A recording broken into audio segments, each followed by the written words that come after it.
আশা করি তোমরা সবাই ভালো আছো। তোমার চ্যানেলে তোমাদের সবাইকে স্বাগতম। তো স্বাভাবিকভাবে আমরা যে বিষয় নিয়ে আলোচনা করেছি আমাদের উচ্চ মাধ্যমিক ফোর্থ সেমিস্টার কম্পিউটার অ্যাপ্লিকেশন নিয়ে।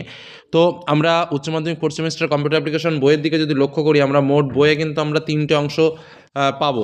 টোটাল আমাদের যে পার্টগুলো রয়েছে তার মধ্যে basic of operating system, database management system এবং ফাউন্ডেশন অফ আর্টিফিশিয়াল ইন্টেলিজেন্স, এই 3টে মোট অংশ রয়েছে। তো তোমাদের বলে রাখি, এই 3টে অংশের স্পেশাল কোশ্চেনগুলো নিয়েই কিন্তু তোমাদের জন্য সাজেশন তৈরি হয়েছে। তো প্রথম আলোচনা আমাদের ইউনিট 1-এর বেসিক অফ অপারেটিং সিস্টেম, এই পার্টটা থেকে। তো স্বাভাবিকভাবে এই বেসিক অফ অপারেটিং সিস্টেমের মধ্যে কিন্তু মোট 4টে অংশ রয়েছে। তো 4টে অংশ কী কী রয়েছে? একটা হচ্ছে অপারেটিং সিস্টেমের মূল বিষয়, একটা হচ্ছে অপারেটিং সিস্টেমের সংগঠন, এবং আরেকটা হচ্ছে প্রসেস ম্যানেজমেন্ট, আরেকটা হচ্ছে মেমোরি ম্যানেজমেন্ট। এই 4টে বিষয় থেকে কিন্তু আমাদের পরীক্ষাতে প্রশ্ন আসবে। কীভাবে প্রশ্ন আসবে? আমাদের এই মোট 4টি বিষয় থেকে একটা 2 মার্কের প্রশ্ন, একটা 3 মার্কের প্রশ্ন এবং একটা 5 মার্কের প্রশ্ন। এবার কথাটা খুব ভালো করে শুনে রাখবে। আমাদের এই যে 5 মার্কের প্রশ্নটা, এই 5 মার্কের প্রশ্ন কিন্তু এই 2 এবং 3 মার্ক প্লাস করেই আসবে। তো সেক্ষেত্রে আমরা যদি 2 মার্কের কোশ্চেন এবং 3 মার্কের কোশ্চেনগুলোই ভালো করে পড়ি, তাহলেই কিন্তু আমাদের কমপ্লিট হয়ে যাবে। তাহলে আমাদের কি করা উচিত? এই অধ্যায় থেকে আমাদের যে প্রশ্নগুলো ইম্পর্টেন্ট সেগুলো ভালো করে পড়ে নিলেই হয়ে গেল। তো এই অংশ থেকে যে প্রশ্নগুলো আমাদের ইম্পর্টেন্ট রয়েছে সেই প্রশ্নগুলোই আমি কিন্তু তোমাদের সামনে তুলে ধরছি। প্রথম আমরা যে বিষয়ের পার্টটা থেকে তুলে ধরবো সেটা হচ্ছে অপারেটিং সিস্টেমের মূল বিষয় যেটা আমাদের রয়েছে, সেই পার্টটা থেকে আমি তোমাদের সামনে ইম্পর্টেন্ট যে প্রশ্নগুলো রয়েছে সেই প্রশ্নগুলো তুলে ধরছি। তারপরে অপারেটিং সিস্টেমের সংগঠন, তারপর প্রসেস ম্যানেজমেন্ট এবং তারপর মেমোরি ম্যানেজমেন্ট, প্রত্যেকটা পার্ট থেকে কিন্তু আমরা প্রশ্নগুলো তুলে ধরছি। তো প্রথম অপারেটিং সিস্টেমের মূল বিষয় থেকে যে প্রশ্নগুলো: অপারেটিং সিস্টেমের সংজ্ঞা, অপারেটিং সিস্টেমের ফাইল ব্যবস্থাপনা কী, এর কাজ কী, অপারেটিং সিস্টেমের ইউজার ইন্টারফেস বলতে কী বোঝো, অপারেটিং সিস্টেম কীভাবে মেমোরি পরিচালনা করে, ব্যাশ প্রসেসিং অপারেটিং সিস্টেমের বৈশিষ্ট্য কী, এর সুবিধা এবং অসুবিধা লেখো, মাল্টি প্রোগ্রামের বৈশিষ্ট্য কী, এর সুবিধা ও অসুবিধা লেখো, মাল্টি প্রোগ্রামিং কী, কী ধরনের প্রসেসিং এবং টাইম শেয়ারের মধ্যে পার্থক্য কী, ডিস্ট্রিবিউটেড অপারেটিং সিস্টেম কী, এর বৈশিষ্ট্য ও ব্যবহার কী, রিয়েল টাইম অপারেটিং সিস্টেম কয় প্রকার, এদের বর্ণনা করো, এগুলো কোথায় ব্যবহার করা হয়, এর সুবিধা এবং অসুবিধা লেখো। নেক্সট, অপারেটিং সিস্টেমের সংগঠন থেকে জাস্ট একটাই পার্ট তুলে ধরেছি, সেটা হচ্ছে ইউজার মোড ও কর্নেল মোডের সংজ্ঞা দাও, এর বৈশিষ্ট্য ও কাজ লেখো, সিস্টেম কল কাকে বলে, সিস্টেম প্রোগ্রাম কী, সিস্টেম প্রোগ্রামের সুবিধা ও অসুবিধা লেখো উদাহরণসহ। নেক্সট, প্রসেস ম্যানেজমেন্ট থেকে প্রশ্ন: প্রক্রিয়া ব্যবস্থাপনা কাকে বলে, এর কাজ কী, অপারেটিং সিস্টেমের বিভিন্ন রিসোর্সগুলো কী কী তা আলোচনা করো, অপারেটিং সিস্টেমের কাজ কী। আচ্ছা, রিসোর্স কী, প্রসেস ও রিসোর্সের সম্পর্ক কী, প্রসেস রিসোর্সের গুরুত্ব কী এবং প্রসেস কন্ট্রোল ব্লক কী, প্রসেস কন্ট্রোল ব্লকের বিভিন্ন উপাদানগুলো কী কী।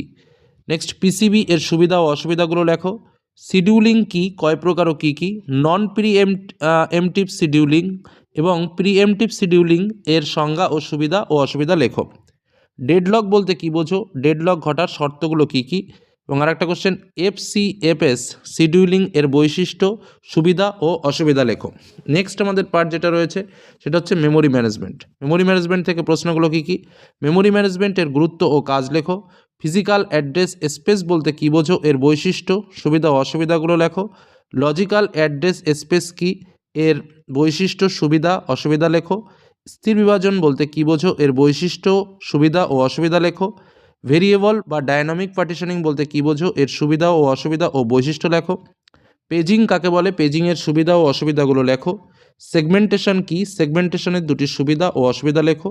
এবং ভার্চুয়াল মেমোরি বলতে কী বোঝায়, এর সুবিধা ও অসুবিধা ও গুরুত্ব লেখো, কার্যপদ্ধতি সহ। তো এই হলো আমাদের প্রথম যে অংশটা আছে, অর্থাৎ অপারেটিং সিস্টেমের বিষয়, অপারেটিং সিস্টেমের সংগঠন, প্রসেস ম্যানেজমেন্ট এবং মেমোরি ম্যানেজমেন্ট থেকে কিন্তু আমি তোমাদের প্রশ্নগুলো শেয়ার করলাম।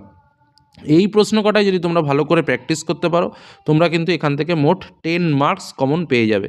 ঠিক আছে, এটা কিন্তু মাথায় রাখবে। এর পরবর্তীতে আমাদের যে আলোচনা রয়েছে সেটা হচ্ছে আমাদের পরবর্তী পার্ট, অর্থাৎ সেটা হচ্ছে ডেটাবেস ম্যানেজমেন্ট সিস্টেম। ঠিক আছে, তো এবার আমরা শুরু করি পরবর্তী পার্ট, ডাটাবেস ম্যানেজমেন্ট সিস্টেম সম্পর্কে আলোচনা।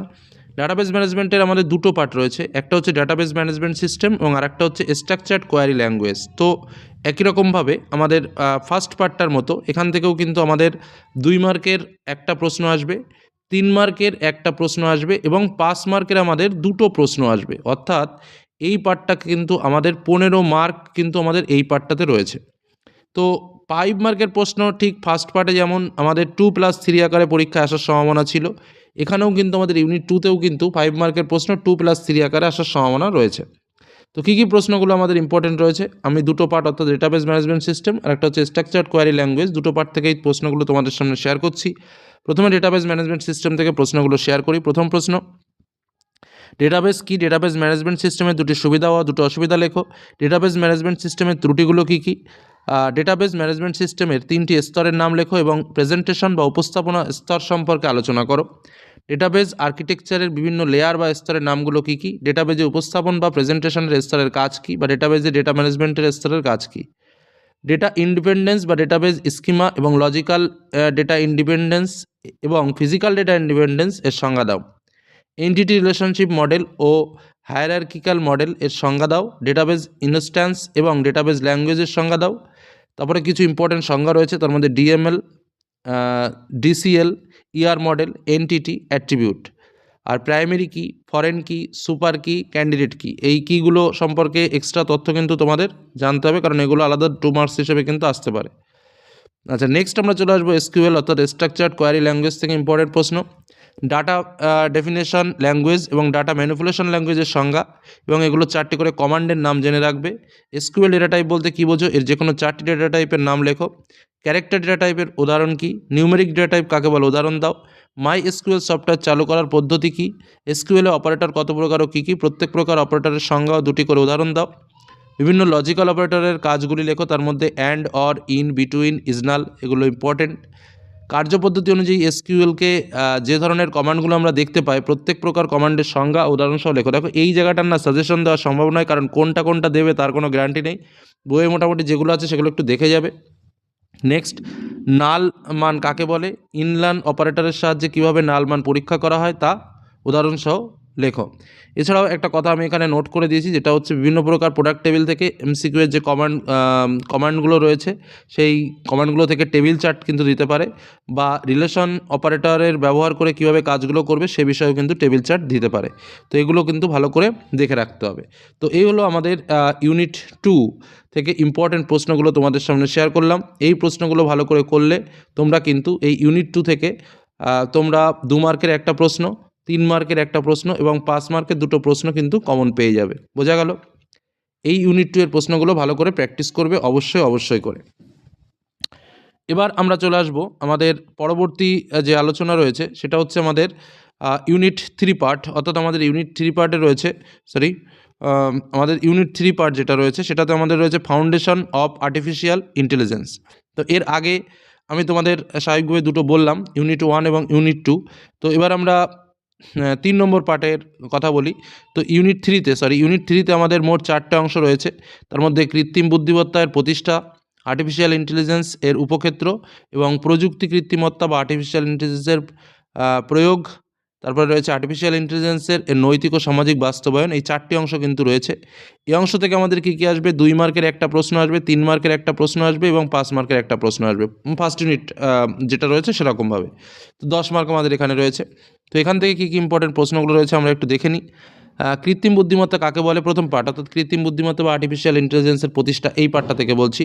কৃত্রিম বুদ্ধিমত্তা কাকে বলে? মানুষের কৃত্রিম বুদ্ধিমত্তা বলতে কী বোঝো? এর উদাহরণ দাও। চ্যাট জিপিটি এর কাজ কী? SAARC কি? GPT-4 এর কাজ কী? সিমন কাকে বলে? কৃত্রিম বুদ্ধিমত্তার সুবিধা অসুবিধাগুলি লেখো। নেক্সট, কৃত্রিম বুদ্ধিমত্তা ও মানব বুদ্ধিমত্তার মধ্যে পার্থক্য কী? শিক্ষাক্ষেত্রে ট্রাফিক নিয়ন্ত্রণে, ভবিষ্যৎ অ্যাকাউন্টিং, বুককিপিং, ফ্যাক্টরি ও ম্যানুফ্যাকচারিংয়ের ক্ষেত্রে আর্টিফিশিয়াল ইন্টেলিজেন্সের ভূমিকা কী? নেক্সট পার্ট আমাদের কৃত্রিম বুদ্ধিমত্তার উপক্ষেত্র ও প্রযুক্তিসমূহ। এখান থেকে ইম্পর্টেন্ট কোশ্চেনগুলো বলি। মেশিন লার্নিং কী? এটি কত প্রকার ও কী কী বৈশিষ্ট্য সহ লেখো। সুপারভাইজ লার্নিং বলতে কী বোঝো? আনসুপারভাইজড লার্নিং বলতে কী বোঝো? এর বৈশিষ্ট্য ও সুবিধা অসুবিধা লেখো। ক্লাসিফিকেশন ও রিগ্রেশন কাকে বলে? উদাহরণ দাও। রেইনফোর্সমেন্ট লার্নিংয়ের 2টি সুবিধা অসুবিধা লেখো। ইনফোর্সমেন্ট লার্নিং কীভাবে কাজ করে? উপাদানগুলো কী কী? ক্লাস্টার পরিগ্রেশনের মধ্যে পার্থক্য কী? নিউরাল নেটওয়ার্ক বলতে কী বোঝো? ডিপ লার্নিং কাকে বলে? এর বৈশিষ্ট্য লেখো। নিউরাল নেটওয়ার্ক ও ডিপ লার্নিংয়ের মধ্যে পার্থক্য লেখো। ন্যাচারাল ল্যাঙ্গুয়েজ প্রসেসিং বলতে কী বোঝো? কম্পিউটার ভিশন বলতে কী বোঝো? কম্পিউটার ভিশনের 2টি প্রয়োগ ও কার্যপ্রণালী লেখো। এটা ভিশন, ঠিক আছে। তারপরের পার্ট আমাদের যেটা রয়েছে তারপরের পার্ট আমাদের যেটা রয়েছে সেটা হচ্ছে কৃত্রিম বুদ্ধিমত্তা বা আর্টিফিশিয়াল ইন্টেলিজেন্সের প্রয়োগ। এখান থেকে যে ইম্পর্টেন্ট প্রশ্নগুলো রয়েছে, যে ক্ষেত্রগুলিতে কৃত্রিম বুদ্ধিমত্তা প্রয়োগ হয় সেরকম কয়েকটি ক্ষেত্রের নাম লেখো। আর্টিফিশিয়াল ইন্টেলিজেন্স জালিয়াতি শনাক্তকরণ বলতে কী বোঝো? জেনারেটিভ আর্টিফিশিয়াল ইন্টেলিজেন্স কী? অ্যালগরিদমিক ট্রেডিং এর সুবিধা ও অসুবিধা কী? ঝুঁকি মূল্যায়ন বলতে কী বোঝো? ঝুঁকি মূল্যায়নের জন্য যে কোনো 4টি আর্টিফিশিয়াল ইন্টেলিজেন্স টুলের নাম লেখো। নেক্সট, গ্রাহক পরিষেবায় এআই এর উপাদানগুলোর নাম কী কী? এআই এর সুবিধাগুলো কী কী বর্ণনা করো। নেক্সট, চ্যাটবট কি এর 3টি শ্রেণীবিভাগের নাম করো এবং বিভিন্ন ক্ষেত্রে চ্যাটবটের প্রয়োগগুলির নাম লেখো। নেক্সট, শিক্ষাক্ষেত্রে ব্যক্তিগত শিক্ষা ব্যবস্থায় জালিয়াতি শনাক্তকরণ, অর্থনীতিতে গ্রাহক পরিষেবায় এআই এর গুরুত্ব আলোচনা করো। নেক্সট পার্ট আমাদের আর্টিফিশিয়াল ইন্টেলিজেন্সের নৈতিক এবং সামাজিক প্রভাব, অর্থাৎ আমাদের লাস্ট পার্ট। এখান থেকে যে প্রশ্নগুলো রয়েছে, এআই সিস্টেমের পক্ষপাত বলতে কী বোঝো? এটি সমস্যাজনক কেন? এআই এর 4টি পক্ষপাতের নাম লেখো, পক্ষপাতের উদাহরণ দাও। কীভাবে এআই সিস্টেমকে পক্ষপাতমুক্ত রাখা যায়? দ্বিতীয় প্রশ্ন, এআই কীভাবে কর্মসংস্থানে প্রভাব ফেলেছে? কীভাবে সমাজে অসমতা বাড়তে পারে? এআইয়ের কোনো নৈতিক নীতিমালা থাকা উচিত কিনা সে বিষয়ে তোমার মন্তব্য জানাও। নেক্সট, কর্মসংস্থানের ক্ষেত্রে, শিক্ষাক্ষেত্রে এআই এর নেতিবাচক প্রভাব মানিয়ে নেওয়ার জন্য কর্মীদের কী কী কৌশল অবলম্বন করা উচিত? এই হলো আমাদের প্রশ্ন। থার্ড পার্ট থেকে ইম্পর্টেন্ট প্রশ্নগুলো শেয়ার করলাম ইউনিট 3 থেকে।